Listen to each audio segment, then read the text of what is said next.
नमस्ते। आज विधानसभा की लास्ट क्लास है, पार्ट 8, जिसमें हम राजस्थान विधानसभा पढ़ेंगे। इसके बाद इसके हमको क्या करने होंगे, एमसीक्यू करने होंगे। तो आज हम लास्ट हैं राजस्थान विधानसभा के, हमें फैक्ट पढ़ने हैं। हाँ, एक सूचना और कि आपका असिस्टेंट प्रोफेसर का डेट आ गया है 7th ऑफ जैन। तो अब थोड़ी क्या करनी पड़ेगी, स्पीड बढ़ानी पड़ेगी। 7th ऑफ जैन 2024 जो है वो असिस्टेंट प्रोफेसर का क्या है, डेट है। ठीक है, तो चलो शुरू करते हैं बिना समय गवाए आज की क्लास। तो अब हम आज क्या पढ़ेंगे, आज हमें कुछ नहीं, हमें इजी होके मस्ती से हमें क्या पढ़नी है, सारी की सारी फैक्ट रीडिंग करनी है। बस जस्ट हमें रीड करना है। जहां मुझे लगेगा कि यहाँ क्वेश्चन बन सकता है वहां मैं क्या कर दूंगी, आपके लिए लिख दूंगी। तो चलो अब हम पढ़ेंगे राजस्थान राज्य की पहली विधानसभा। तो देखो, राजस्थान राज्य की पहली विधानसभा जो है वो 1952 से 1957 के बीच में बनी थी। तो ये टाइम आपको क्या रखना होगा, याद रखना होगा। आपको ये ध्यान रखना होगा कि राजस्थान की पहली विधानसभा, चूंकि अभी हमारी नई विधानसभा के लिए इलेक्शन हो गए हैं और जब आप 7 जनवरी को एग्जाम दोगे तब तक हम आपके पास एक नई विधानसभा होगी। तो हो सकता है कि वो आपको पुराना पूछ ले, वो आपको पूछ ले कि आपकी पहली विधानसभा का टाइम क्या रहा है। तो आपकी पहली विधानसभा का टाइम क्या रहा है, 1952 से 1957। क्लियर। अब देखो, राजस्थान में प्रथम सरकार का गठन, ये भी याद रखना है आपको, 30 मार्च 1949 को किसके नेतृत्व में हुआ था, हीरालाल शास्त्री के नेतृत्व में हुआ था। लेकिन आगे चलो, 25 अप्रैल 1951 को सरकार की बागडोर जय नारायण व्यास ने संभाली थी। ठीक है, तो यहाँ पे हम इलेक्शन की बात नहीं कर रहे हैं, हम सिंपल कह रहे हैं कि भाई जो पहली सरकार है वो कब बनती है आपकी, 30 मार्च 1949 को किसके नेतृत्व में, हीरालाल शास्त्री के नेतृत्व में। फिर आप ये पढ़ रहे हो कि 25 अप्रैल 1951 को सरकार की बागडोर किसके हाथ में जा रही है, जय नारायण व्यास के हाथ में। तो यहाँ तक यही रीड करना था। चलते हैं आगे। हाँ, मुख्यमंत्री जय नारायण व्यास के नेतृत्व में 1952 में राज्य में पहला विधानसभा चुनाव हुआ। ये लाइन पूछी जा सकती है कि राज्य का पहला विधानसभा चुनाव कौन से मुख्यमंत्री के नेतृत्व में 1952 में हुआ। तो वो कौन सा मुख्यमंत्री था आपका, तो वो मुख्यमंत्री था आपका मुख्यमंत्री जय नारायण व्यास थे। उस समय सीटों की संख्या भी पूछी जा सकती है। तो कुल सीट संख्या कितनी है, 160 है, याद रखोगे। 4 जनवरी से 24 जनवरी तक कुल 11 दिन तक क्या कराया गया, मतदान कराया गया। ठीक है, अब आगे चलते हैं। 160 सदस्यों में 139, याद रखो 139 किसके पास गई, जनरल के पास। 16 सीटें किसकी थी, एससी की थी, और 5 सीटें किसकी थी, एसटी की थी। तो आपसे पूछा जा सकता है कि जो आपका फर्स्ट इलेक्शन हुआ था, फर्स्ट इलेक्शन कब हुआ था आपका, तो आपका फर्स्ट इलेक्शन हुआ था 1952 में, जनवरी 1952 में हुआ था। उस समय सीटों की संख्या कुल कितनी थी, 160 थी। इसमें से जनरल की कितनी थी, 139। इसमें से एससी की कितनी थी, तो एससी की सीटों की संख्या थी 16, और आपके एसटी की सीटों की संख्या कितनी थी, 5। और ये आपसे क्या किया जा सकता है, एग्जाम में पूछा जा सकता है। तो आप इस पर क्या लगा के रखें, स्टार लगा के रखें। अब करते हैं अगली बात। अगली बात में लिखा हुआ है कि 30 सदस्यीय पृथक विधानसभा थी। 30 सदस्यों की क्या थी, पृथक विधानसभा थी। क्यों थी, क्योंकि अजमेर मेरवाड़ा इस समय तक राजस्थान का अंग नहीं बना था। तो अगर स्टेटमेंट में कहा जाए कि पहले चुनाव जो थे वो संपूर्ण राजस्थान को कवर करते थे, नहीं, उसमें से कौन अलग था, अजमेर मेरवाड़ा अलग था, उसका 30 सीट क्या कर रखा था, अलग कर रखा था। तो राजस्थान में बेसिकली 2 हो गई, एक बाकी बचे हुए राजस्थान के लिए, एक अजमेर मेरवाड़ा के लिए। तो क्लियर, आगे चलूं, चलो। हाँ, अब देखो, मतदान 153 सीटों के लिए ही हुआ। ये भी इंपॉर्टेंट है कि पहली विधानसभा में मतदान कितनी सीटों के लिए हुआ, 153 के लिए। 160 सीट थी, उसमें से आपने वोट किस पर लिया, तो आपने वोट किस पे लिया, 153 पे लिया। वोट किस पे लिया आपने, 153 पे लिया। प्रथम आम चुनाव में कांग्रेस दल के 7 प्रत्याशी विधानसभा के लिए निर्विरोध चुने गए, जो कि आपसे क्वेश्चन में पूछा जा सकता है। तो आपको याद रखना होगा कि निर्विरोध पहले कितने चुने गए, तो निर्विरोध आपके कितने चुने गए? 7। और ये किसके थे? कांग्रेस के थे। किसके थे? कांग्रेस के। निर्विरोध कितने चुने गए? 7 चुने गए फर्स्ट के अंदर, और ये किससे बिलोंग करते थे? कांग्रेस से बिलोंग करते थे। इसलिए मतदान सिर्फ कितनी सीटों पे होता है? 153 सीटों पर होता है। तो यहां तक कोई दिक्कत? आगे चलो। चलो बस आपको रीड करना है, पढ़ना है मस्ती से। जहां मैं किनारे लिख दे रही हूं वहां आपको गौर रखना होगा। अब देखो, कांग्रेस के 82 विधायक चुने गए। ठीक। मुख्य विपक्षी दल कौन सा रहा? राम राज्य परिषद। उसको कितनी सीटें मिलती है? राम राज्य परिषद को 24। तो याद रख लो कि मुख्य विपक्षी दल कौन है? मुख्य विपक्षी दल वो ज्यादा इंपॉर्टेंट है। तो मुख्य विपक्षी दल है आपका राम राज्य परिषद। ठीक है। और राम राज्य परिषद को कितने मिल रही हैं सीटें? 24 सीट। कितनी सीट मिल रही हैं उसको? 24 सीट मिल रही हैं। अब भारतीय जनसंघ को कितनी मिलती है? 8। कृषि कार्य लोक पार्टी को कितनी मिलती है? 7। हिंदू महासभा का याद रखना, हिंदू महासभा को कितनी मिल रही हैं? 2। और कृषक मजदूर पार्टी को 1 और निर्दलीय प्रत्याशियों को 35 स्थानों पर विजय मिली। तो मुख्य विपक्षी दल राम राज्य परिषद की 24 सीटें और निर्दलीय परिषदों की 35 सीटें आपको क्या रखनी होगी? एग्जाम तक या दिमाग में रखनी होगी। क्यों रखनी होगी दिमाग में? क्योंकि ये वो दो ऐसी जगह हैं जहां पे क्वेश्चन पूछे जाने की संभावनाएं सर्वाधिक है। क्लियर? चलो 23 फरवरी 1952 इंपॉर्टेंट। 23 फरवरी 1952 को प्रथम विधानसभा का क्या हुआ? गठन हुआ। तो ये भी क्वेश्चन आपको पूछा जा सकता है कि राजस्थान की पहली विधानसभा का गठन कब हुआ? तो 23 फरवरी 1952 को हुआ। क्लियर? अब चलते हैं आगे। अब हम बात कर रहे हैं किसकी? पहली लोकतांत्रिक सरकार की। किसकी बात कर रहे हैं हम? पहली लोकतांत्रिक सरकार। तो प्रथम लोकतांत्रिक सरकार का गठन किसने किया था अपने यहाँ पे? कांग्रेस ने करा था। और नेता कौन था हमारा? टीकाराम पालीवाल। ठीक है। और कब हुआ था? 3 मार्च 1952 को। तो सिंपल याद रखो कि जो हमारी पहली लोकतांत्रिक सरकार है उसके गठन में कौन है? कांग्रेस है। कौन सा नेता है आपका? टीकाराम पालीवाल है। और ये कब बन रही है आपके? 3 मार्च 1952 को बन रही है। कब बन रही है? 3 मार्च 1952 को। अब प्रथम विधानसभा अध्यक्ष किसे बनाया गया? तो श्री नरोत्तम लाल जोशी को। और ये कहां से थे? झुंझुनू से थे। इजी, सबको याद है। और पहले उपाध्यक्ष कौन थे? लाल सिंह शक्तावत थे। यहाँ पे क्वेश्चन बन सकता है। अब जो पहली बैठक होती है विधानसभा की वो कहाँ हो रही है? 29 मार्च 1952 को। कब हो रही है? 29 मार्च 1952 को। और कहाँ हो रही है? जयपुर के सवाई मानसिंह टाउन हॉल में। आज जहां विधानसभा है वहां नहीं। पुरानी जो विधानसभा थी वो सवाई मानसिंह टाउन सिंह हॉल था, जिसको अभी क्या बना दिया गया है? म्यूजियम बना दे रहे हैं अभी उसको। तो वहां हुई थी। तो क्लियर? तो टेक इट इजी, आराम से याद करो कि यार 3 मार्च 1952 को हमारा मुख्यमंत्री आ रहा है टीकाराम पालीवाल। हमारी पहली निर्वाचित क्या है? वो सरकार, लोकतांत्रिक सरकार है, जिसमें हमारे पास जो विधानसभा अध्यक्ष हैं, वो कौन है? नरोत्तम लाल जोशी हैं। और जो हमारे पास निर्वाचित हैं वो कौन है? लाल सिंह शक्तावत है। कौन है? लाल सिंह शक्तावत। फिर हमारी पहली बैठक कब हो रही है? 29 मार्च 1952 को। कब हो रही है? 29 मार्च 1952 को। कहाँ हो रही है? जयपुर के सवाई मानसिंह टाउन हॉल में। क्लियर? जो आगे चले। हाँ, अब सबसे इंपॉर्टेंट कि ये निर्वाचित सरकार त्याग पत्र कब दे देगी? तो 31 अक्टूबर 1952 को ये क्या दे देगी? सरकार त्याग पत्र दे देगी। तो अब आप बाहर निकाल लेना कि 31 अक्टूबर 1952।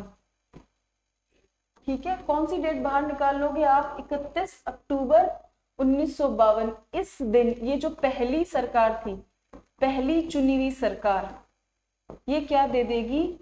त्याग पत्र दे देगी। क्वेश्चन पूछा जा सकता है आपसे। अब 1 नवंबर 1952 को जय नारायण व्यास, क्या? जय नारायण व्यास को क्या बनाया जाएगा? मुख्यमंत्री बनाया जाएगा। और टीकाराम पालीवाल क्या बन जाएंगे? आपके उप मुख्यमंत्री। फिर देखो यहाँ गौर रखने की बात है कि श्रीमती यशोदा देवी, ठीक है, एक महिला 1953 में बांसवाड़ा से उपचुनाव में क्या होती हैं, विजय होती है। मतलब वो मेन इलेक्शन में नहीं है, बाद में जो उपचुनाव होंगे बांसवाड़ा से, वहां से वो जीत के आएंगी। और नाम क्या है उनका, यशोदा देवी। और राजस्थान विधानसभा की पहली महिला विधायक बनेगी। और ये आप बहुत बहुत घोट कर बैठे होते हैं कि बांसवाड़ा से हमारी पहली महिला विधायक आती है उपचुनाव के दौरान 1953 में, और उनका नाम क्या है, यशोदा देवी है। तो क्लियर, चलूं आगे। हाँ, अब पहली विधानसभा में बहुत लंबा चौड़ा आपने याद करना है, और वहां जहां जहां पूछा जाएगा वहां वहां मैंने बोल्ड कर दिया है। और अब हम चलेंगे दूसरी विधानसभा की तरफ। तो देखो, द्वितीय विधानसभा, द्वितीय विधानसभा कब से कब तक, 1957 से 1962 तक। कब से कब तक है, 1957 से 1962 तक है। अब कितने सदस्य हैं ये इंपॉर्टेंट है, 176 है। तो आप यहीं पे लिख के रखो कि आपकी फर्स्ट में कितने थे, 160, और आपकी सेकंड में कितने हैं, 176 है। 2 अप्रैल 1957 को हुआ है, रीड करो और छोड़ दो। 13 नवंबर 1954 को सुखाड़िया सरकार कमला बेनीवाल को क्या बनाती है, पहली महिला उप मंत्री बनाती है। जो जब मैंने आपको मुख्यमंत्री पढ़ाया था तब भी बताया था कि पहली महिला जो उप मंत्री पद पर पहुंचती हैं वो कमला बेनीवाल हैं, और वो सुखाड़िया जो मुख्यमंत्री होते हैं उन्हीं के काल में क्या करती हैं, वो पहुंचती है। तो यहाँ तक कोई दिक्कत नहीं आपको, तो यहाँ पे यही चीज याद रखनी है। आगे बढ़े। हाँ, अब हम चल रहे हैं कौन सी विधानसभा के पास, थर्ड विधानसभा के पास। तो तीसरी विधानसभा के पास 1962 से 1967 है, और इसका गठन आप याद रखो तो पढ़ लेते हैं, सिर्फ 3 मार्च 1962 को है। इस चुनाव में द्विसदस्यीय क्षेत्र समाप्त कर सभी क्षेत्र एक सदस्य कर दिए गए। यहां से क्वेश्चन आ सकता है कि निम्नलिखित में से वो कौन सी विधानसभा थी जिसके अंदर द्विसदस्यीय चुनाव क्षेत्र को समाप्त कर एक सदस्य क्या कर दिए गए हैं। तो क्लियर, आगे चलूं। हाँ, अब बात करते हैं चौथी विधानसभा की। तो चौथी विधानसभा में आपको क्या क्या पढ़ना है, इसका टाइम पीरियड 1967 से 1972 पहली बार। फिर देखो यहाँ पे सीट संख्या फिर से बढ़ गई है। तो देखो, पहली में बढ़ी, दूसरी में बढ़ी, और फिर बढ़ी चौथी में। पहली में 160 थी, दूसरी में 176 थी, और फोर्थ में कितनी हो गई है, बढ़कर 184 हो गई है। ठीक है, इस बार एक भी प्रत्याशी निर्विरोध निर्वाचित नहीं हुआ। ये भी इंपॉर्टेंट बात है कि निम्नलिखित में से आपकी वो कौन सी विधानसभा है जिसके अंदर एक भी प्रत्याशी आपका निर्विरोध निर्वाचित नहीं हो पाया है। ठीक है, फिर देखो, राज्यपाल संपूर्णानंद सिंह ने राजस्थान में पहली बार 13 मार्च 1967 को राष्ट्रपति शासन लागू करने के साथ ही विधानसभा क्या कर दी थी, निलंबित। तो ये यहाँ पे आपको याद रखना है, और राज्यपाल के समय भी मैंने आपको क्या करा था, बताया था। तो वो कौन सी विधानसभा थी, चतुर्थ विधानसभा थी। फिर देखो, 16 अप्रैल 1967 को नए राज्यपाल सरदार हुकुम सिंह ने वापस क्या संभाला, कार्यभार संभाला। तो यहाँ पे ये चीजें आपको क्या करनी है, याद रखनी है, समझकर बार बार पढ़ते जाना है, और ज्यादा रटने पर फोकस नहीं करना है, बस आपको एक बार प्रूफ रीडिंग करनी होगी। ठीक है, चले आगे। हाँ, अब पांचवी विधानसभा बहुत बड़ी है ये, क्योंकि इसमें इमरजेंसी लगेगी, इसलिए इंपॉर्टेंट है। ये क्या है आपकी, इंपॉर्टेंट है। ये कब है, 1972 से 1977 है। अब इसका गठन कब होता है, 15 मार्च 1972 को। विधानसभा की सीट संख्या अभी बदली नहीं है, देख लो कितनी है, 184 क्षेत्रों में। पाली जिले के देसूरी क्षेत्र से कांग्रेस प्रत्याशी श्री निदेश राय डांगी के निर्विरोध निर्वाचित हो जाने के कारण 183 क्षेत्रों में ही क्या हो पाया, मतदान। तो आपको पांचवी में याद रखना है, जैसे चौथी में एक भी निर्विरोध निर्वाचित नहीं हुआ था ना, तो पांचवी में 184 सीट थी, लेकिन मतदान कितने पे होता है, 183 पे होता है मतदान। एक सीट जो पाली की है, देसूरी की, वहां पर निर्विरोध निर्वाचन होता है, किसका, अनुसूचित जाति का, एससी का, और वो व्यक्ति कौन है, निदेश राय डांगी। इसकी वजह से 183 पोस्ट पर ही क्या हो पाता है, मतदान।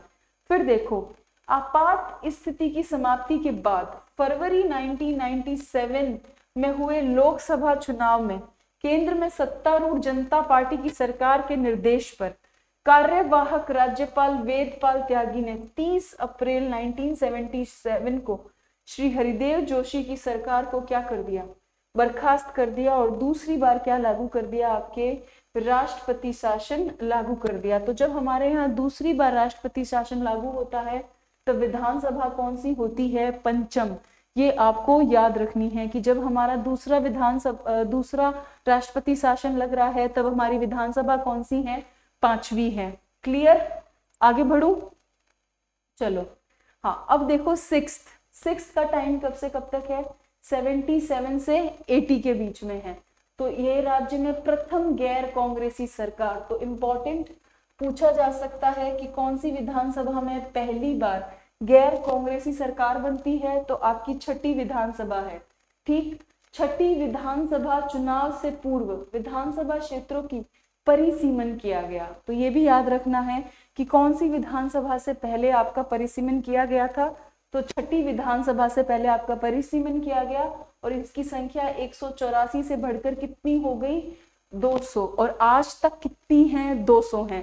तो ये देखिए, फर्स्ट में कितनी थी, 160, सेकंड में कितनी करी आपने, 176, है ना, कितनी करी थी, 176, हाँ ये रही 176। वो देखो सेकंड में कितनी है, 176 है।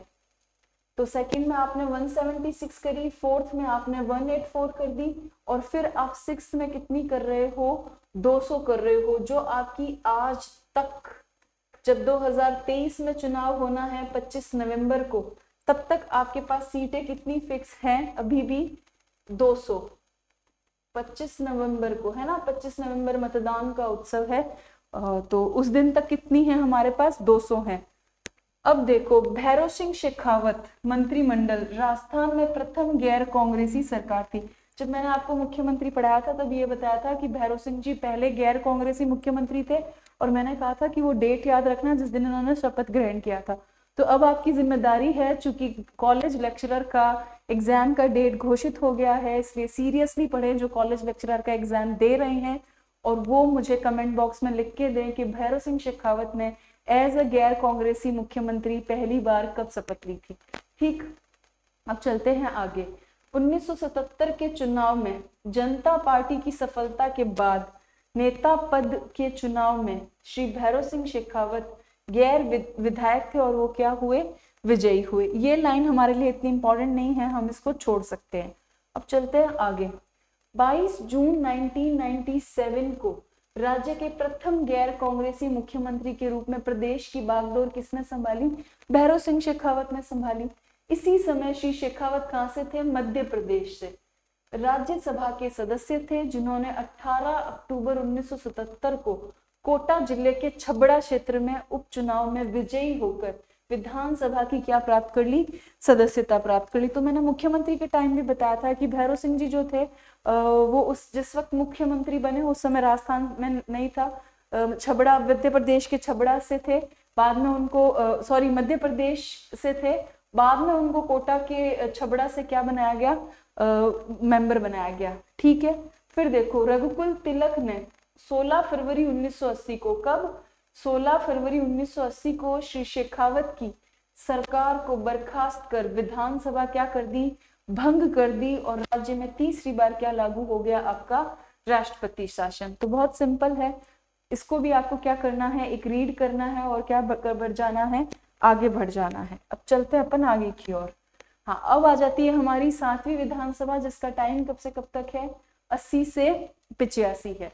पहली बार मध्यावधि चुनाव होंगे, क्या होंगे, पहली बार मध्यावधि। तो आपसे पूछा जा सकता है कि पहली बार मध्यावधि चुनाव कौन सी विधानसभा में हुए थे, तो वो कौन सी विधानसभा थी, आपकी सप्तम। फिर देखो छठी विधानसभा समय से पूर्व ही भंग हो जाने के फलस्वरूप प्रथम बार राज्य विधानसभा का क्या हुआ, आपका मध्यावधि चुनाव, इसलिए यहाँ पे क्वेश्चन जरूर आएगा।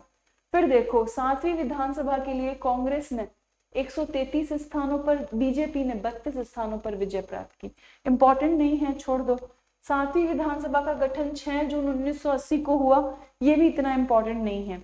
हाँ, ये इंपॉर्टेंट है कि कांग्रेस दल के नेता जगन्नाथ पहाड़िया ने 6 जून 1980 को क्या ली, मुख्यमंत्री पद की शपथ ली। अब 8वीं विधानसभा पे पहुंचते हैं जो आपका 1985 से 1990 को है। इसमें भी आपको ज्यादा चीजें क्या नहीं करनी, याद नहीं रखनी। फिर 9वीं विधानसभा, ये इंपॉर्टेंट है। क्यों इंपॉर्टेंट है? 90 से 92 के दौरान थी ये, और ये पहली गठबंधन की सरकार है। कैसी सरकार है? पहली गठबंधन की सरकार। तो आपसे पूछा जा सकता है कि राजस्थान में पहली गठबंधन की सरकार कौन सी विधानसभा में बनती है, तब आपको याद रखना होगा वो 9वीं विधानसभा है।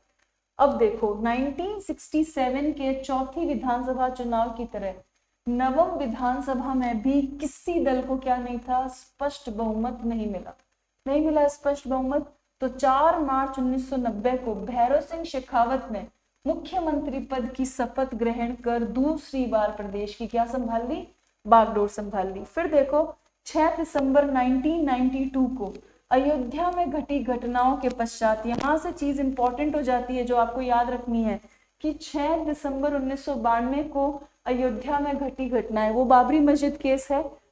पश्चात केंद्र सरकार के निर्देश पर राज्यपाल एम चन्ना रेड्डी ने 15 दिसंबर 1992 को श्री भैरव सिंह शेखावत की सरकार को बर्खास्त कर राज्य में क्या लागू कर दिया, राष्ट्रपति शासन लागू कर दिया, और विधानसभा क्या कर दी गई, भंग कर दी गई। तो आपकी 9वीं विधानसभा में जो है वो क्या लगता है, राज्य में कुल 5 उपचुनाव होंगे। कितने उपचुनाव होंगे? कुल 5 उपचुनाव। तो आपसे पूछे जा सकते हैं कि 9वीं विधानसभा के अंदर कुल कितने उपचुनाव होंगे, तो कुल कितने उपचुनाव होंगे? 5। आगे चले। हाँ, 10वीं विधानसभा आपको इतनी इंपॉर्टेंट नहीं है। 11वीं कब है? 1998 से 2003 के बीच में है, जब आप देखते हो कि अशोक गहलोत पहली बार क्या बनेंगे, मुख्यमंत्री बनेंगे।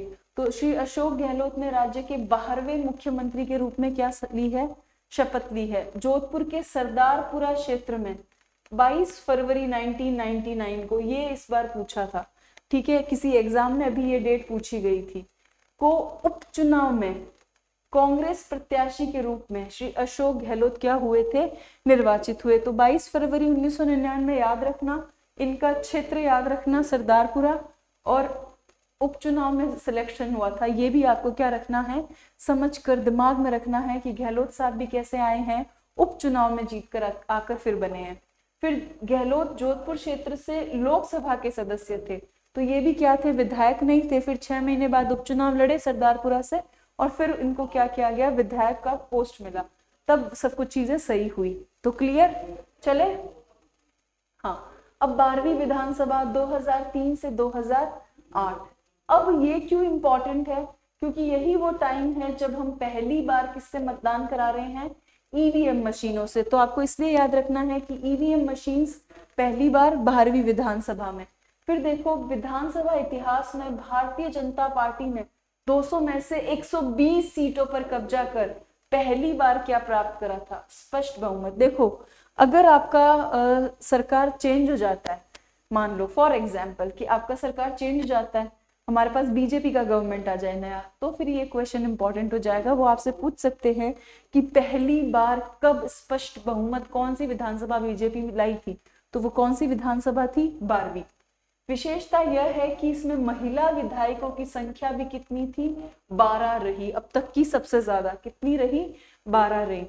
अब विधानसभा में राज्यपाल कैलाशपति मिश्र ने 8 दिसंबर 2003 को राज्य की 13वीं मुख्यमंत्री के रूप में श्रीमती वसुंधरा राजे को क्या दिलाई थी, शपथ दिलाई थी। तो ये इंपॉर्टेंट है कि आपकी पहली महिला मुख्यमंत्री भी कब बनती है, 12वीं विधानसभा में। बस इतना ही समझना है, आगे चलते हैं।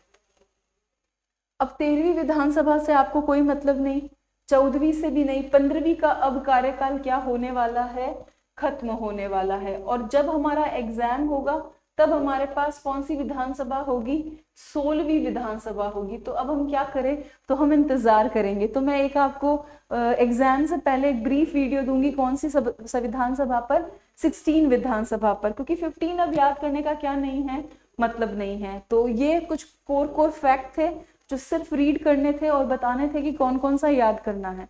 तो आपको सिर्फ क्या करना है, इसका एक क्विक रोज क्या करना है, एक रिवाइज मार लेना है, क्योंकि जो लोग भी अब असिस्टेंट प्रोफेसर का एग्जाम दे रहे हैं उनको तो पढ़ना ही पड़ेगा, ठीक है। और जिनका अभी नहीं है असिस्टेंट प्रोफेसर के एग्जाम में, जो अभी नहीं बैठ रहे हैं, वो क्या करें, ऐसे ही जनरली एक संडे तय कर ले जिस दिन वो क्या कर ले, इन सब चीज़ों का रिवाइजन कर ले, ठीक है। तो आगे चले। हाँ, क्लास हो गई, तो आज यहीं पर क्लास क्या हो रही है, समाप्त हो रही है। कल हम एमसीक्यू करेंगे, उसके बाद हम लास्ट जो टॉपिक बचता है हमारी पॉलिटी का, फिर क्या हो जाएगा, बंद हो जाएगा बक्सा, वो है ये पंचायती राज। तो हमारे पास लास्ट क्या रहेगा, फिर पंचायती राज रहेगा, फिर हम आगे अगले चीज को उठाएंगे, ठीक है। तो अब मिलते हैं कल, तब तक के लिए बाय। और अब असिस्टेंट प्रोफेसर का वैकेंसी आ गया है, अगर आपको एमसीक्यू का प्रैक्टिस करना है तो हिंदी पॉइंट एप्लीकेशन पर जाइए और हमारी टेस्ट सीरीज को आप परचेज कर सकते हैं प्ले स्टोर पर जाके। तो जितना जल्दी हो सके ये काम कीजिए, तब तक के लिए बाय।